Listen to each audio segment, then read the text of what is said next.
Okay, so this week I'm going to be recording with Peter Glagowski's GP Top 8 deck from a couple weekends ago. It's the Amulet combo deck that's been around for a while. Jerry T pumped it up about 2 years ago. Last year it put up some, I don't remember if it was results or like average-ish finishes or somewhere in the middle at PT Valencia, PT Born of the Gods in the hands of Stanislav Sivka and Matthias Hunt. Um, and it's been making resurgence lately, in large part because Abrupt Decay and Thoughtseize are losing a lot of metagame share, and those are some of the worst cards for it to play against. Um, and what it really is it's one of the fastest combo decks in the format. It can turn two people. This list isn't one of the Simian Spirit Guide lists that is even more aggressive. Um, but the most important part, I think, is that, as you'll see as I go through everything, there's a lot of cohesive parts. And unlike other very aggressive Belcher style decks like Goryo's Vengeance, it's very hard to have dead cards because everything kind of flows together in this deck. Um, so to start, I kind of want to go over what the deck's even trying to do. Your goal is to put this card into play, and from there things get easy. So how are you actually making the mana for it? Well, Amulet of Vigor plus bounce lands. So your bounce land enters the battlefield, untaps, and makes 2. If you get to make multiple land drops in a turn, it's like a bunch of rituals. You can also just cast Summer Bloom if you have a bunch of lands in hand, which in your 28 land deck is pretty reasonable. And just play like bounce a land, replay a land, second bounce land, replay a land, and just end up with your 6 mana and play naturally. So in terms of consistency, there's not a lot of great ways to search for Amulet. The other guy who's like really good at this deck is his name is Lord Commander Snow on Moto. I don't know his real life name. But he is Ancient Stirring specifically because it finds Amulet. It also finds other parts of the combo. It can find Bounce Lands, and it can find Talaria West, which can in turn find you Pact, which can in turn find you Titan. I've opted to go with Sleight of Hand because I think it's a little more flexible at finding things like actual Titans, Hive Mind, Azusa, Summer Bloom, but I could easily be wrong, and he could easily be right. And based on the amount of work he's put into the deck, I think it's very possible that he knows more about it than anyone else on the planet. The guy literally is like put up Moto results for like the last year with it. Anyways, so we've got all our mana. We play a Titan. Titan, if we have Amulet in play, finds Boros, Garrison, Slayer, Stronghold.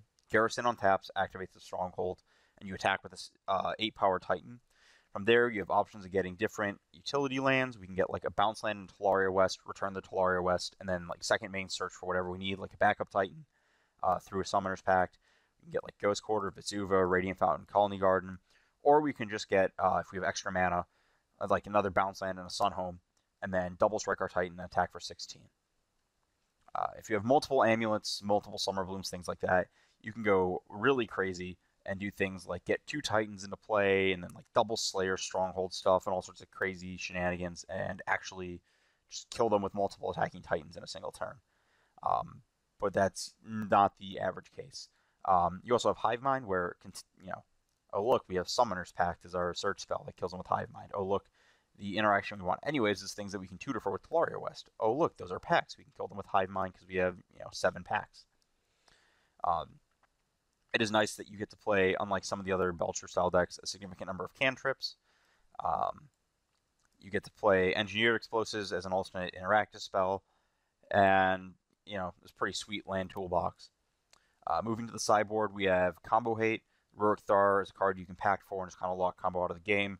Leyline is actually more of a card for like the rack decks and burn than it is for anything else. It's okay against like rock style decks that have Thoughtseize, but it's not the best. I'm surprised there's only one Chalice. It's a Talaria West target. It's kind of awkward that Chalice 1 shuts off Amulet and Slight, but I think the assumption is against a lot of decks you're Chalicing, it doesn't matter. Swan Song is your generic hate card. You should be able to beat a 2-power bird. Generic creature interaction that kind of subs around for specific. It's iffy on like what exactly comes in and out. Like you don't really need Pact and Negation against a lot of these creature matchups, but you do want Pyroclasm, things like that. And then Seal is actually there. Like there is hate for this deck. There's a lot of generic enchantments you want to interact with, like Jeskai Ascendancy. But realistically, you really also just suck against Affinity. That deck is it's not quite as fast as you, but like if you look at the match from the top 8 of Milan, where the Affinity player plays this deck, he's like racing it pretty efficiently. And that's a deck that just doesn't even have interaction. Like if you play against any of the Spell Pierce Affinity lists, like the ones that Brian and Mars was playing last year, it gets real ugly because they can actually stop you from doing something on turn, and that extra turn for their mana is huge, and they just kill you with it. So having something that interacts with them on a reliable basis is really important. But kind of interested to see if this deck is like not a belcher. Like a belcher would be like a glass cannon deck that just does its thing, but can't really beat interaction, or can like only beat like a very narrow set of interaction with like the right jumping through hoops, or if it's like a legacy stacks where like if you're that one guy in the tournament who mises with it, congrats, you did really well. But if it's not your day, you're just gonna immediately lose and be out of the tournament. Or if it's actually a consistent, powerful deck.